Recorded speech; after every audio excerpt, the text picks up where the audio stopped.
the world is cold, I will feel a glow just thinking of and the way you look through time. Buonasera! Buonasera! Ciao! Buonasera! Hey! Tuca! Buonasera!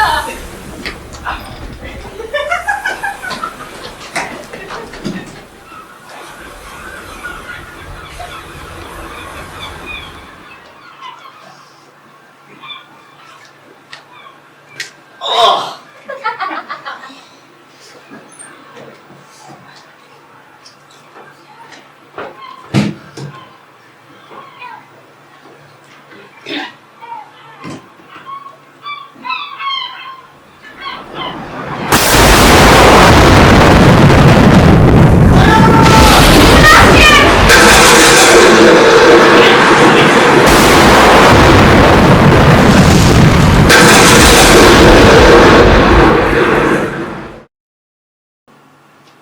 Someday, when you're up below, oh, and you're feeling cold, I'll be there.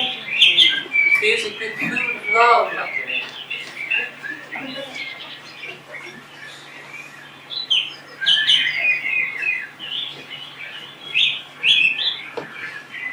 Someday, when Music with the food and love. Play on. Give me excess of it, that sufficing the appetite may sicken and so die. That's straight again. It had a dying fall. Oh, it came over my ear like the sweet south that breathes upon a bank of violets, stealing enough. No more. It is not so sweet now as it was before. Oh, spirit of love, how quick and fresh art thou, that notwithstanding thy capacity receiveth as the sea, naught enters there of what pitch and validity soe'er, but falls into abatement and low price, even in a minute, so full of shapes and fancy that it is alone high fantastical. Will you go hunt, my lord? What, Curio? The hart? Why, so I do, the noblest that I have. Oh, when mine eyes did see Olivia first, methought she purged the air of pestilence. That instant I was turned into a hart, and my desires, like fell and cruel hounds, the air since pursue me. How now? What news from her? They would not let me in, my lord, but from Olivia's maid I did hear this answer that you would not see her face for 7 years, for she will wear a veil and as a nun. And she will water her room once a day with tears, and all this for the love of a dead brother, whom she would keep alive forever. Oh, she that hath a heart of that fine frame, to owe this debt of love but to a brother.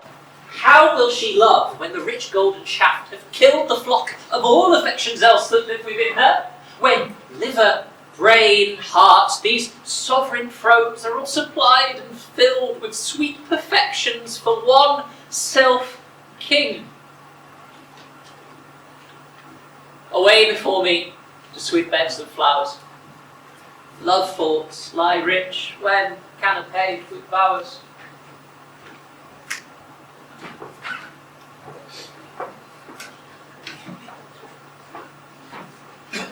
What country friend is this? This is Illyria, lady. And what should I do in Illyria? My brother? He is in Elysium. Perchance he has not drowned. What think you, sailor? It is perchance that you yourself were saved. Oh, my poor brother. And so perchance may he be. True, madam. And to comfort you with chance, assure yourself.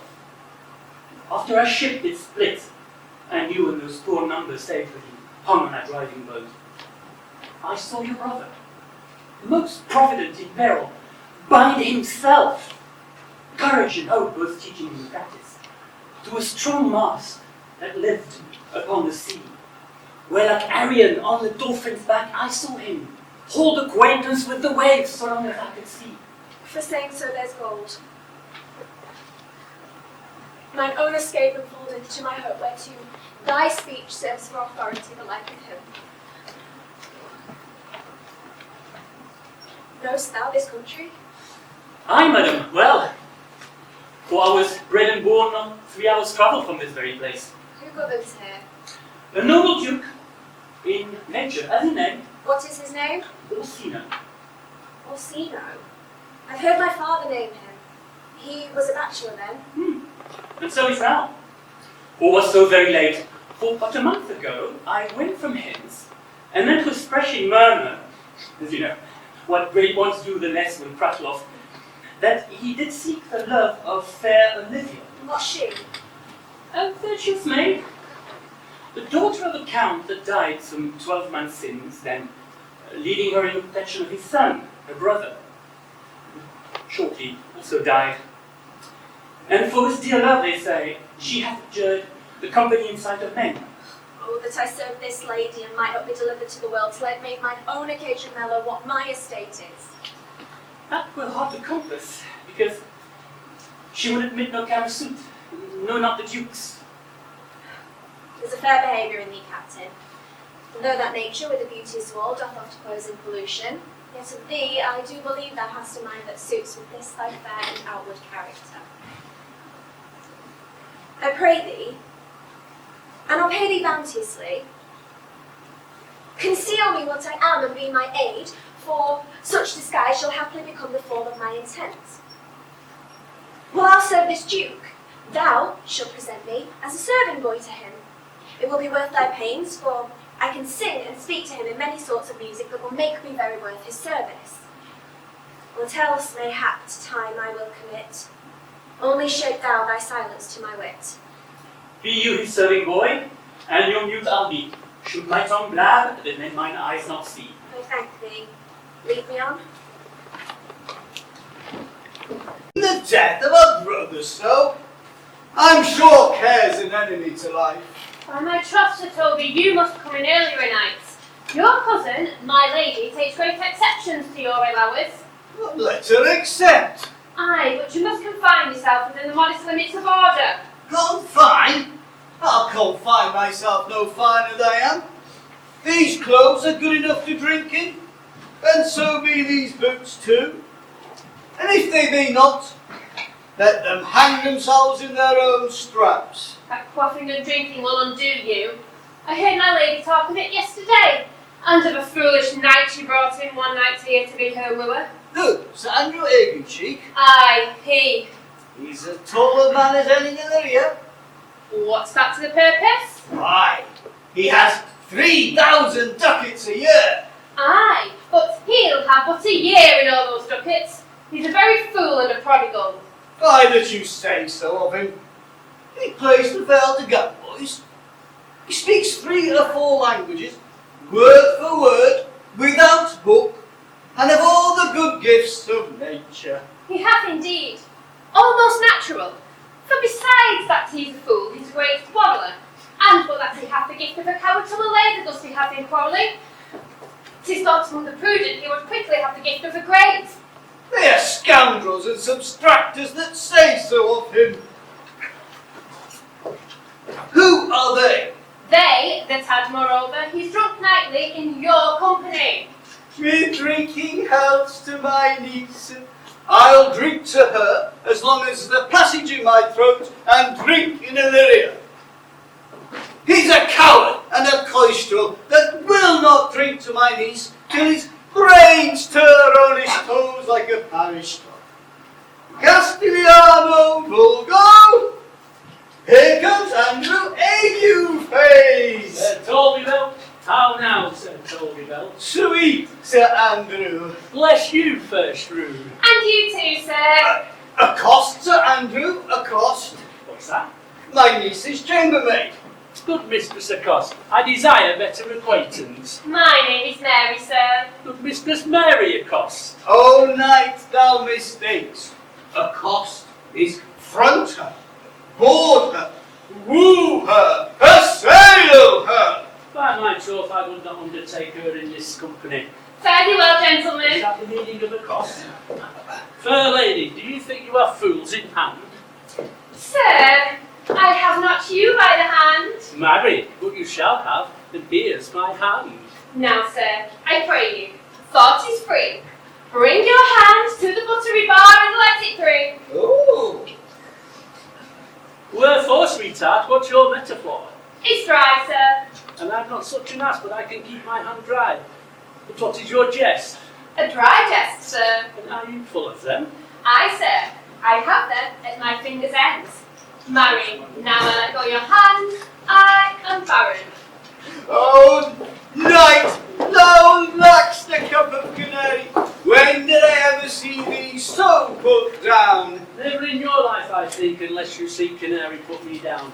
Methinks sometimes I have no more wit than a Christian or an ordinary man has. But I'm a great eater of beef, and I feel it does harm to my wit. No question. I'll ride home tomorrow, Sir Toby. Oh, pourquoi, my dear knight? Pourquoi? What does that do or not do? I would I bestowed the times I had my tongues in fencing, dancing, and bird-racing. Oh, had I but followed the arts. Then wouldst thou had an excellent head of hair. Why, would that have mended my hair? Past question, for thou sees it will not curl by nature. But it becomes me well enough, does not? Excellent. It hangs like flax on a distaff, and I like to see a housewife take thee between her legs and spin it off. Faith, ride home tomorrow, Sir Toby. Your niece will not be seen, and if she be, there's 4 to 1 she's none of me. The Count here himself hard by room, sir. Oh, she'll have none of the count. I've heard her swear it. There's life in it yet, man. I'll stay a month longer. I'm the strangest fellow in the strangest mind in the world. I delight in mass and rebels, sometimes altogether. Art thou good at these kickshaw's knight? As any man in Illyria, whoever he be. Oh, But I will not compare to an old man. what is thy excellence in a galliard? Faith, I can cut a caper, And I can cut the button to it. and I think I've got the battery as simply as strong as any man in Illyria. Wherefore are these things hidden? Wherefore have these gifts a curtain in front of them? Why does that not? Go to church in a galliard, come home in a coranto. My very walk would be a jig.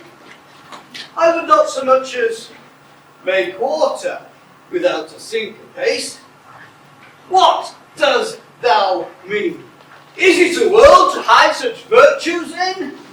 I did think, by the excellent constitution of thy leg, it was formed under the star of a galliard. Aye, 'tis strong and does indifferent well. Shall we set about some revels? What else shall we do? Come, sir, let me see thee caper.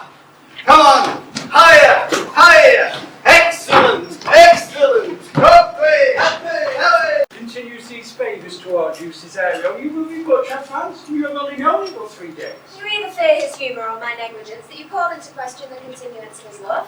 Is he inconstant, sir, in his favours? I believe not. I thank thee. Here comes the Count. Who saw Cesario? Oh, On your attendance, my lord, here. stand you well. Cesario, thou knowest no less but all. I have clasped to thee the book of even my secret soul. Therefore, good youth, address thy gate unto her. Stand at her doors, be not denied access, and tell them there thy fixed foot shall grow till thou have audience. Sure. My noble lord, if she be so abandoned to her sorrow as it is spoke, she never will admit me. Be clamorous to leap all civil bounds rather than make the profited return. Say I do speak with her, my lord, what then? Oh, but unfold the passion of my love. Surprise her with discourse of my dear faith. It will become thee well to act my woes. She will address it better in thy youth than in an nuncio's of more grave aspect. I think not so, my lord. Dear lad, believe it, for they shall yet beguile thy happy years that say thou art a man. Diana's lip is not more smooth than rubies. Thy small pipe is as the maiden's organ, shrill and sound, and all is semblance a woman's part. I know thy consolation is right apt for this affair. Some 4 or 5 attend him, all if you will, for I myself am best when least in company. Prosper well in this, and thou shalt live as freely as thy lord to call his fortunes thine. I'll do my best to woo your lady.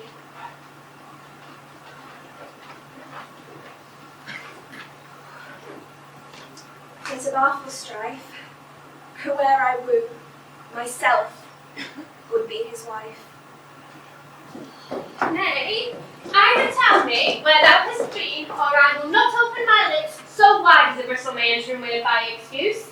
My lady will hang thee for thy absence. Oh, let her hang me. He that is well hanged shall have none to fear. Yet she will be hanged for being so long absent, or to be turned away. Is not that as good as a hanging to you? Many a good hanging prevents a bad marriage. And for turning away, let someone bear it out. Peace, you rogue, no more of that. Here comes my lady.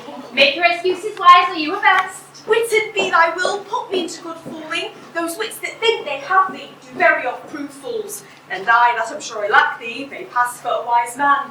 For what say Quinapolus? Better a witty fool than a foolish wit. God bless thee, lady! Take the fool away. Oh, do you not hear, fellows? Take away the lady. Sir, I bade them take away you. Oh, this prison in the highest degree, lady. Calculus non facit monachum. That's as much to say I will not mock thee in the frame. Oh, good Madonna, give me leave to prove you a fool. Can you do it? Dexterously, good Madonna. Make your proof. Good Madonna, why mournest thou? Good fool, for my brother's death. I think his soul is in hell, Madonna. I know his soul is in heaven, fool. The more fool, Madonna, to more for your brother's soul being in heaven. Take the fool away. What think you of this fool, Malvolio? Doth he not mend? Yes, and shall do till the pangs of death shake him. Infirmity that decays the wise doth ever make the better fool. Oh, God send you, sir, a speedy infirmity, for the better increasing of your folly. How say you to that, Malvolio? I marvel your ladyship take delight in such a barren rascal. I saw him put down the other day with an ordinary fool that has no more brain than a stone. Look ye now, he's out of his guard already. Unless you laugh and minister occasion to him, he's gagged.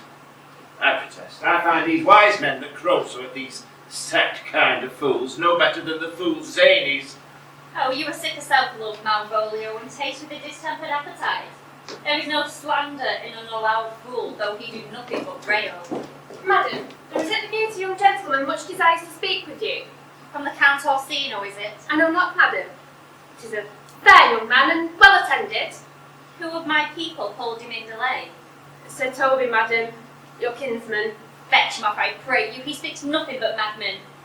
I know him. Go you, Malvolio. If it be a suit from the Count, I am sick. Or not at home, what you will to dismiss it. Now you see, sir, how your foolery grows old, and people dislike it. Oh, thou hast spoke for us, Madonna, as if thy only son should be a fool.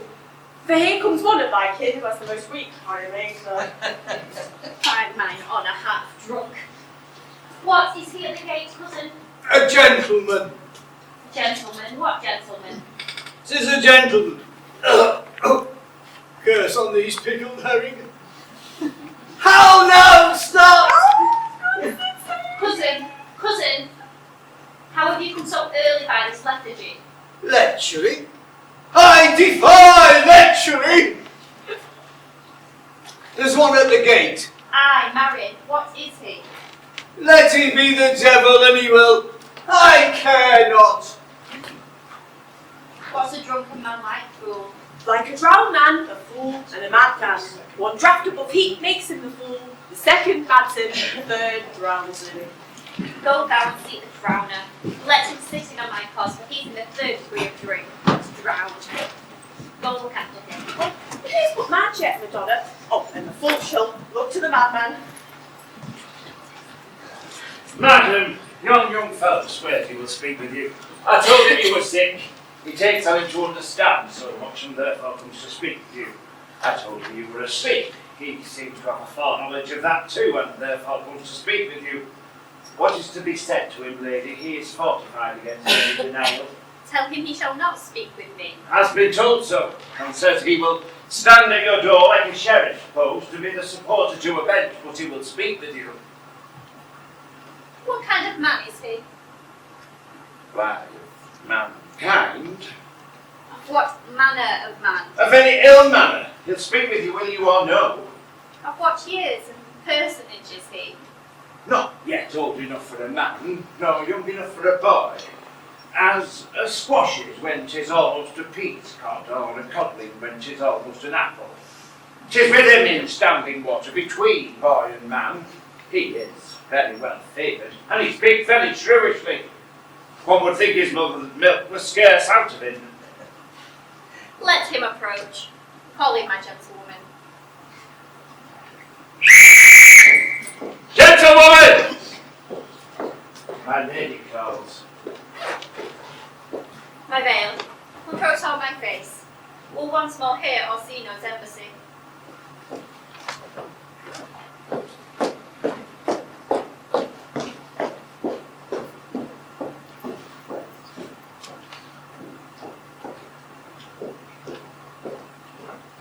The honourable lady of the house, which is she? Speak to me, I shall answer for her. Your will. Most radiant, exquisite, and unmatchable beauty. I pray you tell me if this be the lady of the house, for I never saw her. I would be loath to cast away my speech, for besides that it is excellently well penned, I have taken great pains to con it. Good beauties, let me sustain no scorn, and very comfortable even to the least sinister usage. Whence came you, sir? I can say little more than I have studied, and that questions out of my part. Good madam, give me modest assurance if you be the lady of the house that I may proceed in my speech.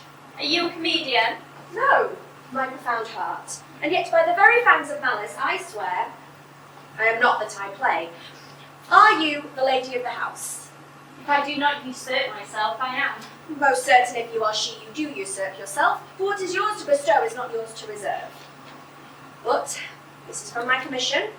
I will on with my speech in your praise and show you the heart of my message. Come to what is important in it. I will forgive you the praise. Alas, I took great pains to study it, and 'tis poetical. It is the more like to be feigned, I pray you keep it in. I heard you were saucy at my gaze, and allowed your approach rather to wonder at you than to hear you. Do not be mad, be gone. If you have reason, be brief. 'Tis not that time of mood with me which makes one so in skipping a dialogue. Will you have sail, sir? Here lies your way. No, good swabber, I am to hull here a little longer. Some mollification for your giant, sweet lady. Tell me your mind. I am a messenger. Sure you have some hideous matter to deliver, when the courtesy of it is so fearful. Speak your office. It alone concerns your ear. I bring no overture of war, no taxation of homage. I hold the olive in my hands. My word is full of peace and matter. Yet you began rudely. What would you? What are you? The rudeness that hath appeared in me have I learned from my entertainment. What I am and what I would are as secret as maidenhead. To your ears, divinity. To any others, profanation. Give us the place alone. We will hear this divinity. Now, sir, what is your text? Most sweet lady. A comfortable doctrine, and much may be said upon it. Where lies your text? In Orsino's bosom. In his bosom, in one chapter of his bosom.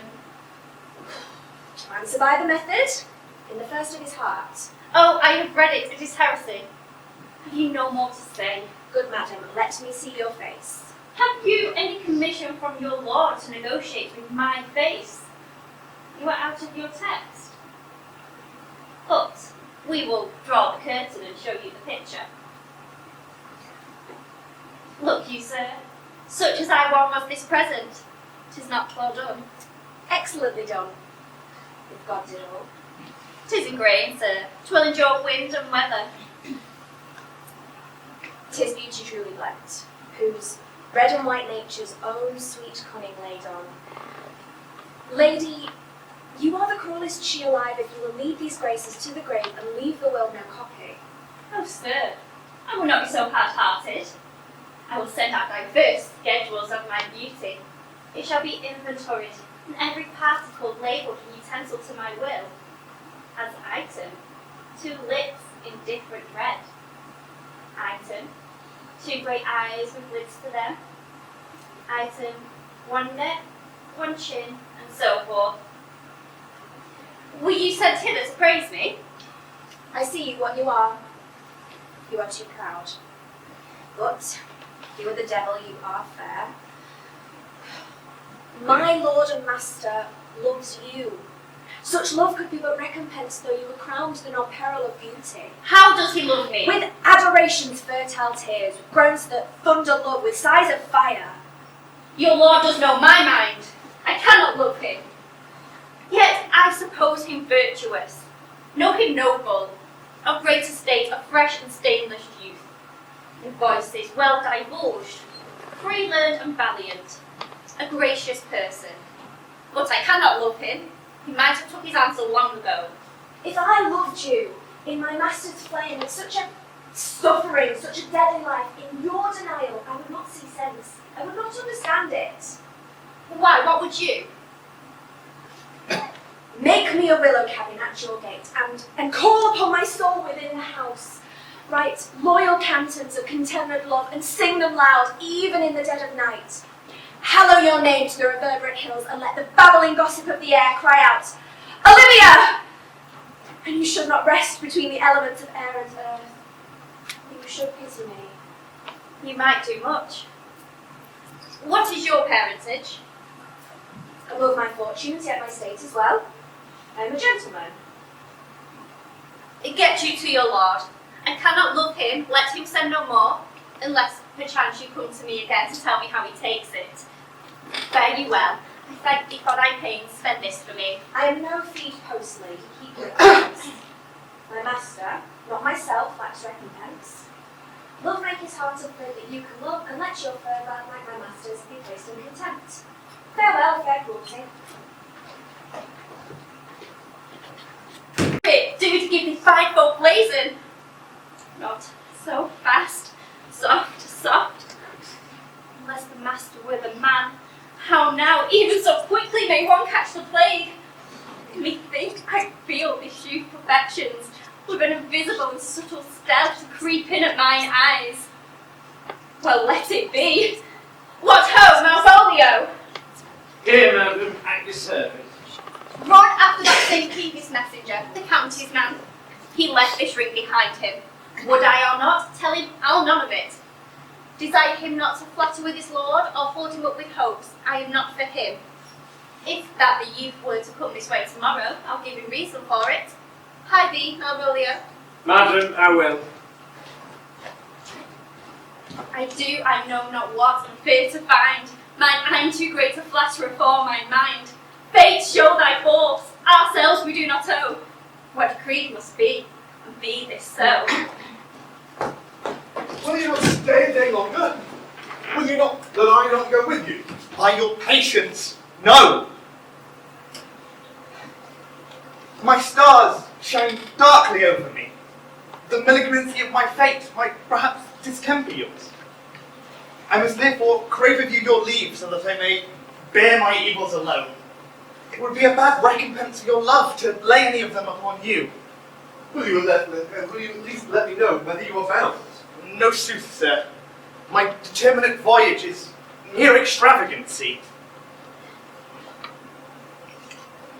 Though I do perceive in you so excellent a touch of modesty, that you would not extort from me that which I am willing to keep in. It therefore charged me within my manners rather to express myself. You must know of me then. Antonio, my name is Sebastian, of which I called Rodrigo. My father was Sebastian of Messali, who I know you have heard of. He left behind him both myself and a sister, both born in an hour. If the heavens had been so pleased, would we have ended. But you, sir, altered now. For some hour before you dragged me from the breach of the sea, was my sister drowned. Alas the day. The lady said, though it was much said that she resembled me, was of many accounted beautiful, though I could not with such estimable wonder over far believe that. Yet thus I will boldly publish her. She bore a mind that envy could not but call fair. She is drowned now, sir, in salt water, and I seem to drown her remembrance with more. Pardon me, sir, for my bad entertainment. Oh, good Antonio, forgive me your trouble. If you would not murder me for my love, let me be your servant. If you will not undo that which you have already done, that is, kill him who you have already recovered, then desire it not. Fare you well at once. My bosom is full of kindness, yet I am so near the manners of my mother, that upon least occasion more mine eyes do tell tales upon me. I am bound to the court of Count Orsino. Farewell. The gentleness of all the gods go with thee. I have many enemies in Orsino's court, and so I would very shortly see thee there. Come what may, I do adore thee so! The danger will seem sport, and I will go.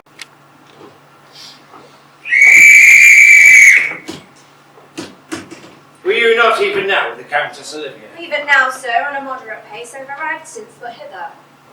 She returns this ring to you, sir. You might have saved me my pains to have taken it away yourself. She adds, moreover, that you should put your lord into a desperate assurance that she will none of him. And one thing more, that you be never so hardy to come again in his affairs, unless it be to report your lord's taking of this. Receive it so. She left the ring of me and none of him. Come, sir, you peevishly threw it to her, and it is her will that it shall be so returned. If it be worth stooping for, there it lies in your eye. If not, be it his that finds it.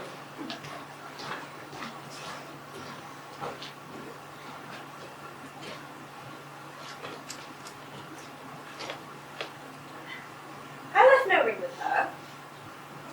What means this lady? Fortune forbid, my outsides have not charmed her. She made good view of me. Indeed, so much that we thought her eyes had lost her tongue, for she did speak in starts distractedly. She loves me. Sure, the cunning of her passion invites me to this churlish messenger. None of my lord's ring, why he sent her none. I am the man. If it be so, as 'tis, poor lady, she had better love a dream. Disguise, I see thou art a wickedness wherein the pregnant enemy does much. How easy is it for the proper false in women's waxen hearts to set their form? Alas, our frailty is the cause, not we, for such as we are made, such we be. How will this badge? My master loves her dearly, and I, poor monster, fond as much on him. And she, mistaken, seems to dote on me. What will become of this? As I am man, my state is desperate for my master's love. As I am woman, alas the day what thriftless sighs shall poor Olivia breathe. O time, thou must untangle this, not I. It's too hard a knot for me to untie. Approach, Sir Andrew, approach. Not to be abed after midnight is to be abed betimes, and dulce seguero, thou knowest. There by my troth I know not, but to be up late is to be up late. A false conclusion. I hate it as an unfilled can. To be up after midnight and to go to bed then is early. So to go to bed after midnight is to go to bed betimes. Does not our life consist of the 4 elements? Hey, so they say, but I think it consists of eating and drinking.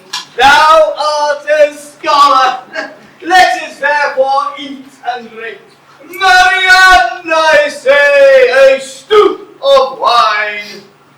Here comes the fool, I think. How now, my hearts, do we never see a picture of we three? Welcome us. Now, let's have a catch. By my troth, the fool's got an excellent breast. I'd rather have 40 shillings or such a leg and so sweet a breath to sing as the fool sings. Thou wast very gracious in fooling last night when thou spokest of Pygmalius, of the equinoctial of the Vapians passing the equinoctial of Cubus. I sent a sixpence to thy leman, hast it? I did, and petticoat side utility, but Malvolio's nose is no whipstock. My lady has a white hand, and the myrmidons are no bottle ale houses. Excellent, that's best fooling all around. Now, a song. Here's a sixpence from me. Would you a love song of good life? A love song, a love song. I care not for good life. Oh, mistress mine, where are you roaming? Oh, mistress mine, where are you roaming? Oh, stay and hear your true love's coming. Oh, stay and hear your true love's coming. That can sing both high and low. Trip the further, pretty sweeting, journeys ending, lovers meeting. Every wise that son doth know.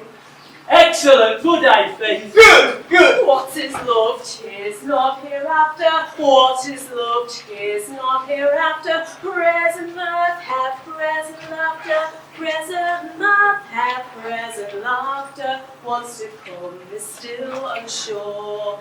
In delay there lies no plenty. Then come and kiss me, sweet and 20. Youths of stuff will not endure.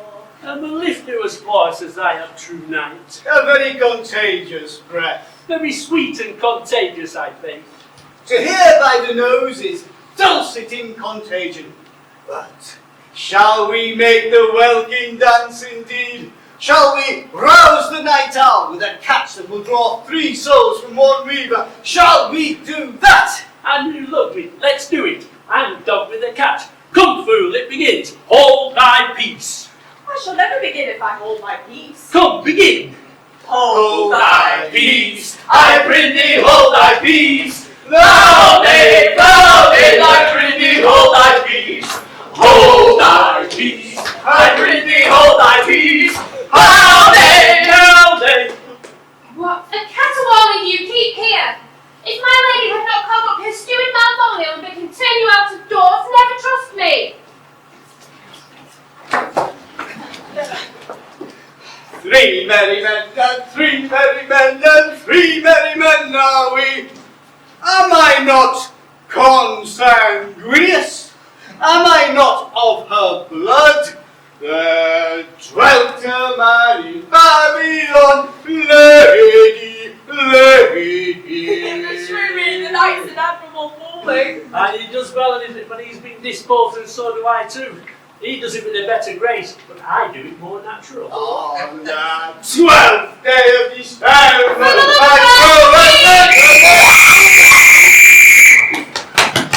Honest, you man, or what are you? Have you no wit? Man is not honesty but to gabble like tinkers at this time of night. Do ye make an ale house of my lady's house, that ye squeak out your cosiest catches without any mitigation or remorse of voice? Is there no respect for places, persons, or time in you? we did keep time, sir, in our catches. Snapper! Sir Toby, I must be round with you. My lady bade me tell you that though she harbours you as her kinsman, she is nothing allied to your disorders. If you can separate yourself and your misdemeanours, you are welcome to the house. If not, and it pleases you to take leave of her, she is very willing to bid you farewell. Well, dear heart, for I must leave Nay, you good Sir Toby! His eyes do show his days are almost done. It's even so. but I will never die. Sir Toby, there you This is lie. much credit to you. Shall I bid him go? What and if you do? Shall I bid him go?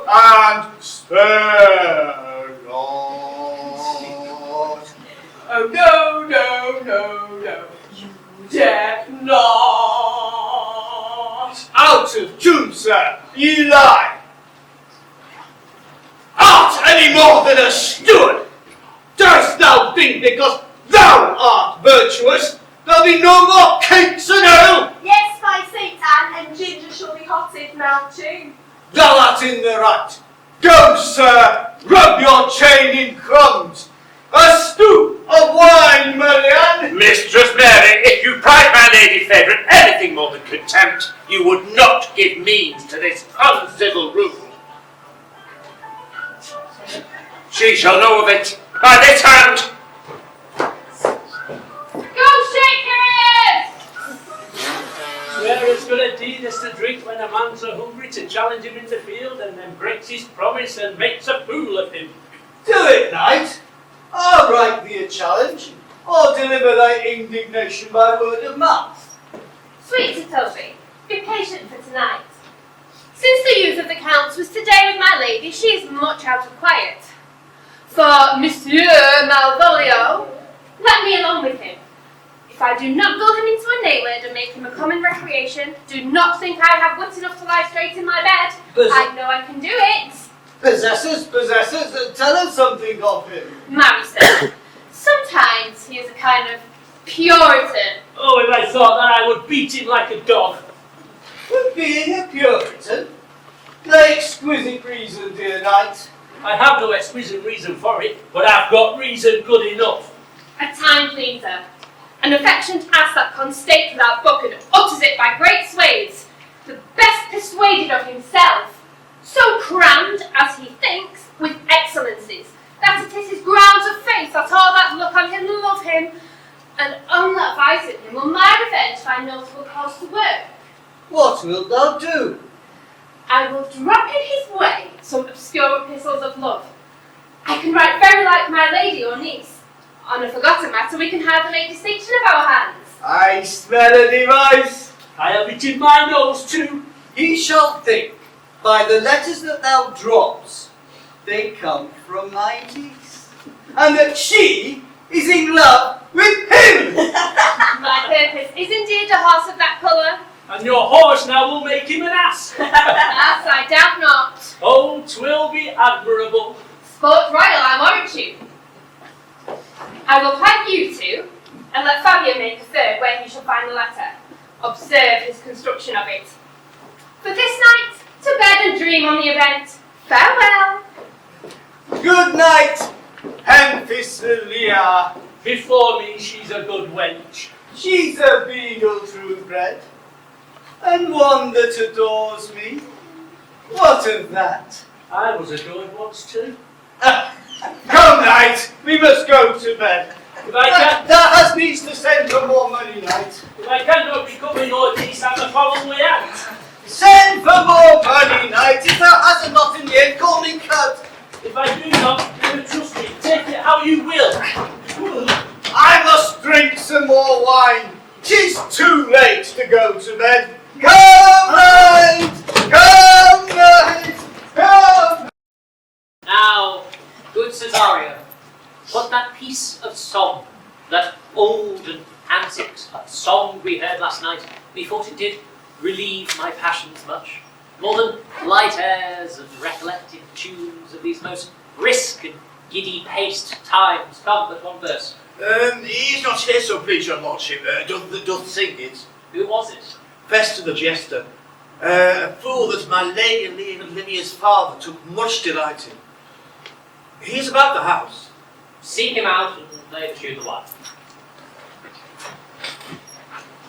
Come hither, boy. If ever thou shalt love, in the sweet pangs of it, think of me. For such as I am, all true lovers are, unstayed and skittish in all motions else, save the constant image of the creature that is beloved. How dost thou like this tune? It gives a very echo to the seat where love is throned. Thou dost speak masterly. My life upont, young though thou art, thine eye hath stayed upon some favour that it loves, hath it not, boy? A little. By your favour. What kind of woman is? Of your complexion. She is not worth thee then. What years, if any? About your years, my lord. Too old, by heaven! Let still the lady take an elder than herself, so sways she to him, so stays she level in her husband's heart. For, boy, however we do praise ourselves, our fancies are more unfirm and skittish, sooner lost and worn than women's are. You think it well, my lord. Then let thy love be younger than thyself, for thy affection cannot hold the bet. For women are as roses, whose fair flower once being displayed, doth fall that very hour. And so they are, and yet that they are so to die, even when love to perfection grow. Oh, fellow, come, but that piece of song, mark it, Cesario, it is old and plain. The knitters and the spinsters and the free maids who used to weave their bows did used to chant it.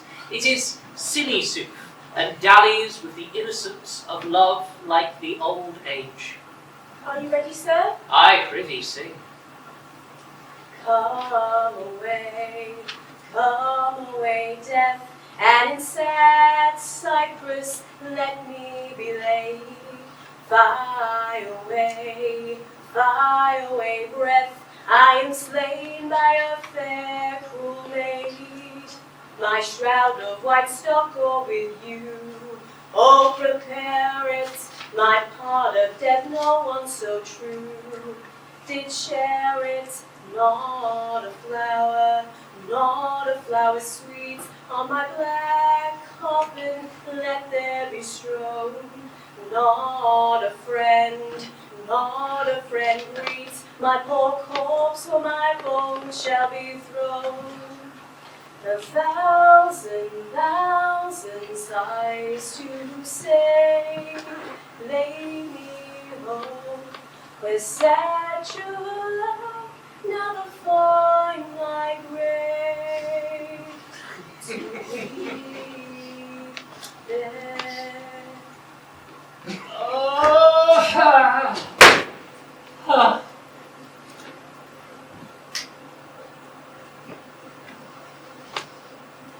There's my pains. Oh, no pain, sir. I take pleasure in singing, sir. I'll pay thy pleasure then. Oh, truly, sir, and pleasure will be paid one time or another. Give me now leave to leave thee. Now, the melancholy God protect thee, and the tailor make thy doublet of changeable taffeta, for thy mind is a very opal. I would have men of such constancy put to sea, that the business might be everything, and their intent everywhere. For that's it, that always makes a good voyage of nothing. Farewell. Let all the rest give place. Once more, Cesario, yet thee to yon same sovereign cruelty, tell her my love, more noble than the world, prizes not the quantity of dirty lands, the parts that fortune hath bestowed upon her. Tell her I hold as giddily as fortune, but 'tis that queen of gems that nature pranks, it attracts my soul. But if she cannot love you, sir, I cannot be so answered. sooth, but you must. Say that some lady, as perhaps there is, hath for your love a greater pang of heart as you have for Olivia. You cannot love her. You tell her so. Will she not then be so answered? There is no woman's sides that can bide the beating of so strong a passion as love doth give my heart. No woman's heart so big to hold so much. They lack retention. Alas, their love may be called appetite, no motion of the liver, but the palate that suffers a fit employment and revolt. But mine is as hungry as the sea, and can digest as much. Make no compare between that love a woman may owe me, and that I owe Olivia. Aye, but I know. What dost thou know? Too well what love women to men may owe. In faith, they are as true of heart as we. My father had a daughter, love a man. As it might be, were I a woman, I should your lordship. And what's her history? A blank, my lord. She never told her love. but let concealment like a worm in the bud feed on her damask cheek. She pined in thought, and with a green and yellow melancholy she sat like Patience on a monument, smiling at grief. Was this not love indeed? We men may say more, swear more, but indeed our shows are more than will, for still we prove much in our vows, but little in our love. But died thy sister of her love, my boy? I am all the daughters of my father's house, and all the brothers too, yet I know not. Sir, shall I to this lady? Aye, that's the fee. To her in haste. Give her this jewel. Tell her my love can give no place, bide no deny. Come thy ways, Signor Fabian. Nay, I'll come. If I miss one scruple of this sport, let me be boiled to death in melancholy. Wouldst thou not be glad to see the niggardly, rascally sheep-biter come by some notable shame? Why, I would exult, man. You know he brought me out of favour with my lady about a bear baiting here. To anger him, we'll have the bear again. And we'll fool in black and blue, shall we not, Sir Andrew? And we do not. It is a pity on our lives. Oh, here comes the little villain. How now, my medal of India? Get to your free hit. Malvolio's coming down this walk. He has been yonder in the sun practising behaviour to his own shadow this half hour. Observe him for the love of mockery, for I know this letter will make a contemplative idiot of him. Klaus, in the name of jesting, lie thou there, for here comes a trap that must be caught with tickling. Ha! Here's a fortune, honest fortune. Maria once told me she did affection, and I heard some woman look here that should she fancy, it should be one of mine affection. Besides, she uses me with a more exalted respect than anyone else that follows her. What should I think of it? Here's an overweening rogue. Peace. Contemplation makes a rare turkey cock of him. How he jets under his advanced plumes. Slight, I can so beat the rogue. Peace, I say. To be Count Malvolio. A rogue! Pistol him, pistol him. Peace, peace. There is example for it. The lady of the stranger married the yeoman of the wardrobe. Fie on him, Jezebel. Oh, he's deeply in. Look how his imagination blows him. Having been 3 months married to her, sitting in my state, Oh, for a stone bow to hit him in the eye.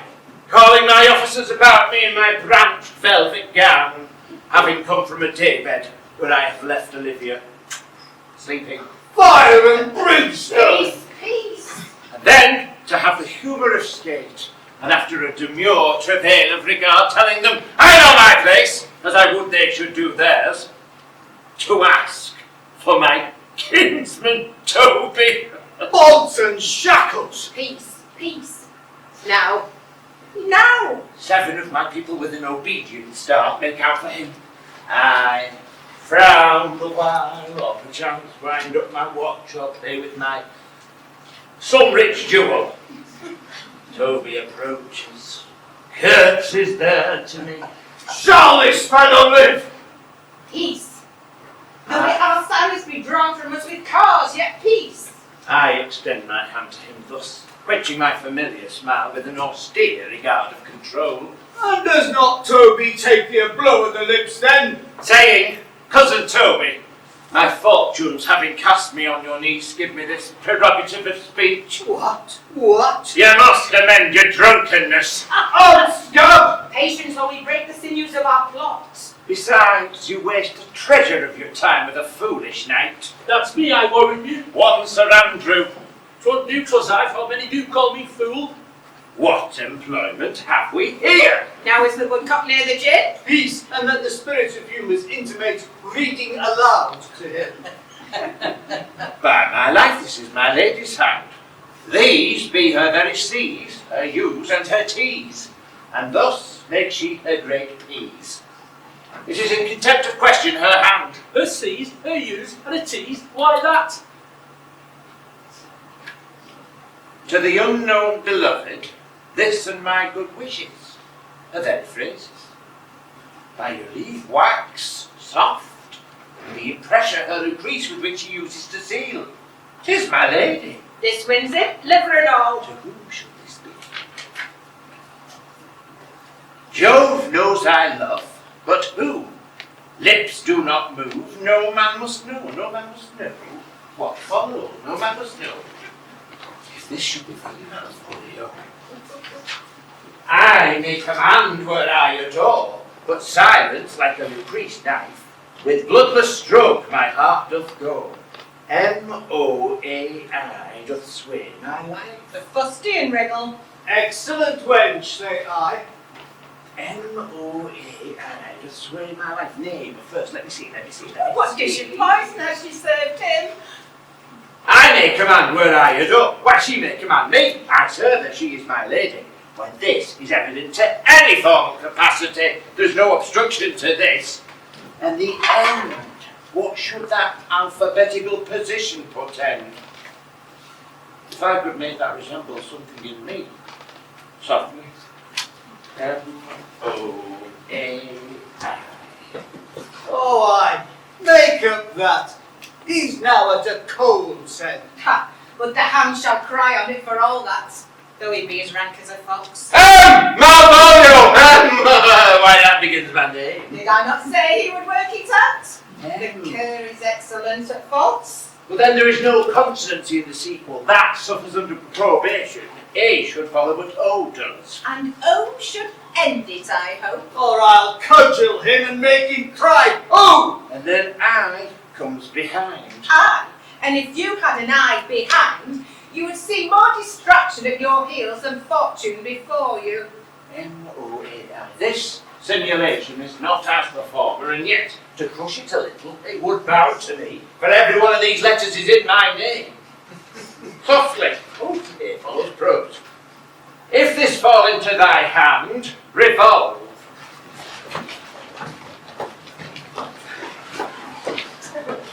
In my stars I am above thee, but be not afraid of greatness. Some are born great, some achieve greatness, and some have greatness thrust upon them.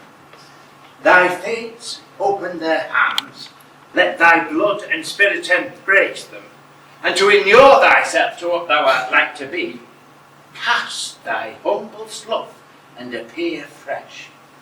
The opposite with a kinsman, surly with servants, let thy tongue tang with arguments of state. Put thyself into the trick of singularity. She thus advises thee, that sighs for thee. Remember who commended thy yellow stockings and wished to see thee ever cross-gartered. I say remember. Go to, thou art made if thou desirest to be so. If not, let me see thee a steward still, the fellow of servants and not worthy to touch fortune's fingers. Farewell, she that would alter services with thee, the fortunate unhappy. Daylight and champagne discovers not more! This is open. I will be proud, I will be the authors, I will baffle Sir Toby, I will watch off close acquaintance, I will be point device the very man. I do not now fool myself to let imagination jade me, for every reason excites to this. But my lady loves me. She did commend my yellow stockings of late. She did praise my leg being cross-gartered. And in this, she manifests herself to my love, and with a kind of injunction, drives me towards these habits of her liking. I thank my stars, I am happy. I will be strange, stout, in yellow stockings, and cross-gartered, even with the swiftness of putting on. Oh, Jove, my star. Oh, here is yet a postscript. Thou canst not choose but know who I am. If thou entertainest my love, let it appear in thy smiling. Thy smiles become thee well. Therefore in my presence, still smile, dear my sweet, I prithee. Jove, I thank thee. I will smile. I will do everything that thou wilt have me.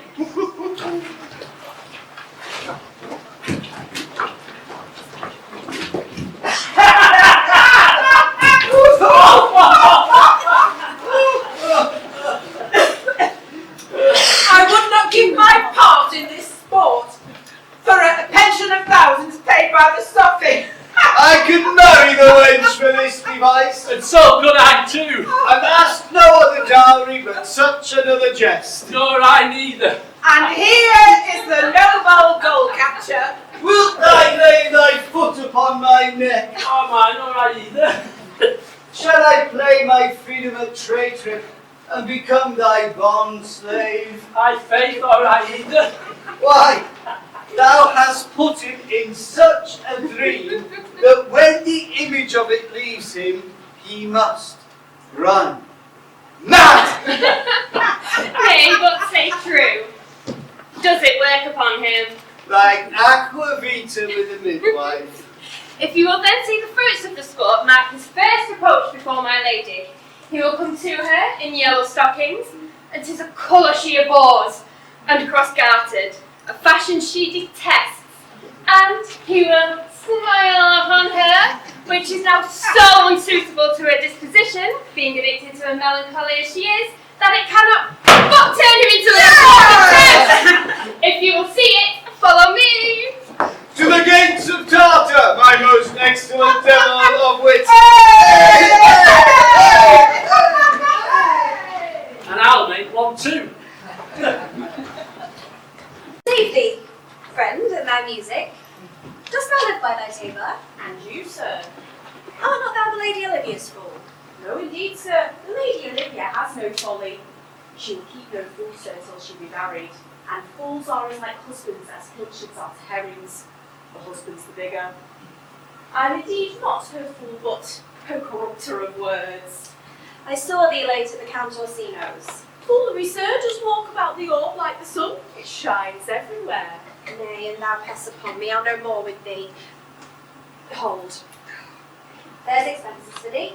Now, Jove, in his next commodity of hair, send me a beard. By my troth, I'll tell you, I'm almost sick for one, though I would not have it grow on my chin. Is thy lady within?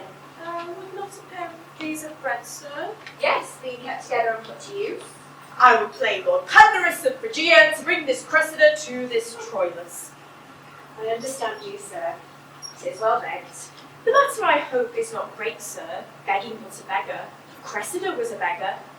My lady is within, sir. I will constant then whence you come. Who you are and what you would are out of my welkin. I might say element, but the word is overworn. This fellow is wise enough to play the fool, and to do that well craves a kind of wit. God save you, gentlemen. And you, sir? There you got in, sir. Ever was he not for a servant here? I hope so, sir, and I am yours. My niece is desirous that you should enter, if your trade be to her. I am bound to your niece, sir. I mean, she is on the list of my voyage. Taste your legs, sir, put them to motion. My legs do better understand me, sir, than I understand what you mean by bidding me taste my legs. I mean to go, sir, to enter. I will answer you with gate and entrance. Most excellent, accomplished lady, the heavens rain odours on you. That you's a rare courtier, reign over as well. My message hath no voice except to your own, most pregnant and vouchsafed ear.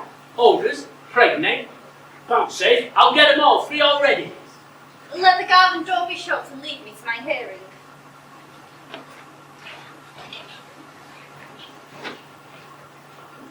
Give me your hand, sir. My duty and most humble service, madam. What is your name? Cesario is your servant's name, fair princess. My servant, sir. 'Twas never merry world since lonely failing what's called compliment. Your servant to the Count Orsino youth. And he is yours. and his must needs be yours. Your servant's servant is your servant, madam. From his thoughts, well, they were blank rather than filled with me. Madam, I have come to wet your gentle thoughts on his behalf. Well, by your leave, I pray, for I beg you never speak again of him. But would you rather undertake another suit? I've had the honour to hear you solicit that, the music from the spheres. Sweet lady. Give me leave to beseech you. I did send, after your last enchantment here, a ring in chase of you. So did I abuse myself, my servant, and I fear me you? Under your hard construction must I sit, to force that on you in a shameful cunning of which you knew none of yours, what might you think? Have you not set mine honour at the stake, and baited it with all thy muzzled thoughts that tyrannous heart can think, to one of your receiving? Enough is shown. See, press not a bosom hides my heart, so let me hear you speak. I pity you. That's a degree to love. No, not agrees, for 'tis a vulgar proof that very oft we pity enemies. Why then methinks 'tis time to smile again. Oh, world, how poor thou art, how apt the poor are to be proud. If one should be a prey, how better to fall before the lion than the wolf. The clock upbraids me with the waste of time. Be not afraid, good youth, I will not have you. But when wit and youth comes to harvest, your wife is like to reap a proper man. There lies your way, due west. Then westward ho! Grace and good disposition attend your ladyship. You're nothing, madam, to my lord by me? Stay, I prithee, tell me what thou thinks of me. That you do think you are not what you are. If I think so, I think the same of you. Then you think right. I'm not what I am. And would you were as I would have you be?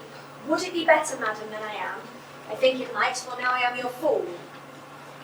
Oh, what a deal of scorn looks beautiful in the contempt and anger of his lip. Murderous guilt shows not itself too soon than love that would seem hid. Love's night is moon.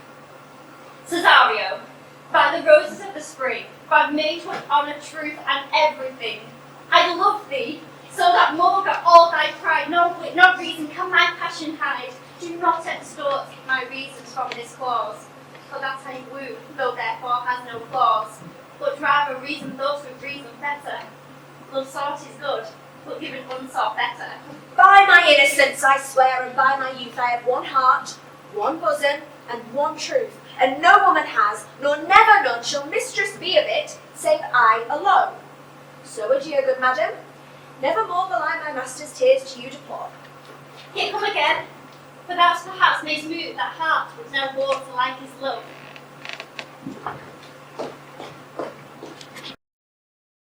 Give thy reason. Thou must need yield thy reason, Sir Andrew.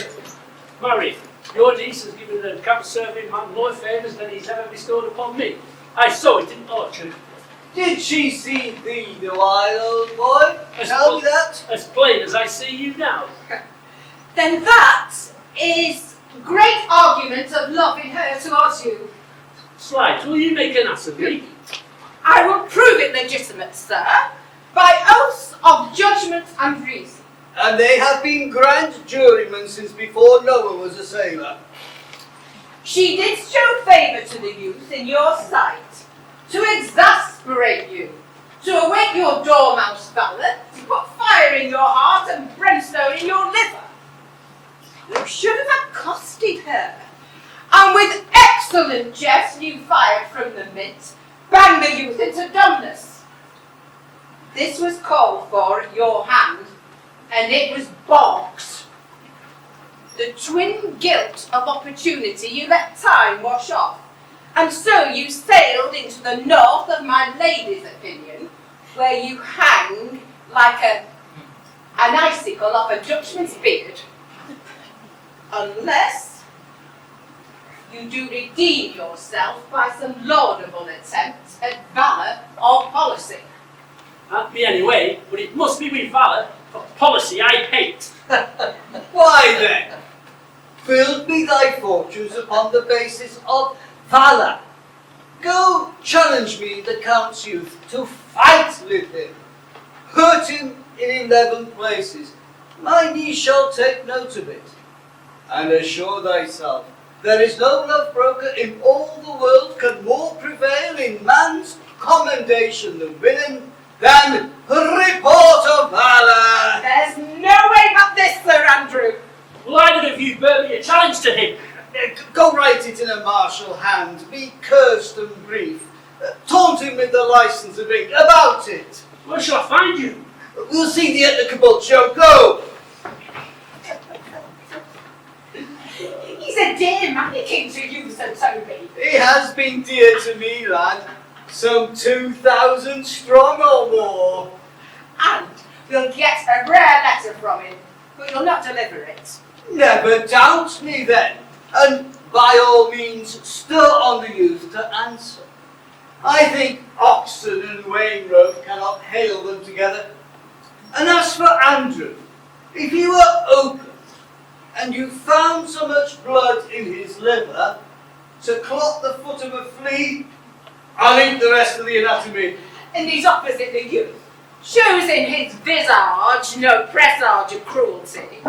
Look where the youngest wren of 9 comes.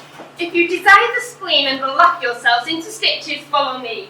Young Malvolio has turned heathen. A very renegado. For there is no Christian that needs to be saved by believing right that can ever believe such impossible passages of grossness. He's in yellow stockings! And cross-gartered. Most villainously. I have dogged him like his murderer. He does obey every point of the letter that I dropped to betray him. He does smile his face into more lines than is in a new map with the augmentation of the Indies. You haven't seen such a thing as 'tis. I know when my lady will strike him. If she does, he'll smile and take it as a great favour. Come, bring us where he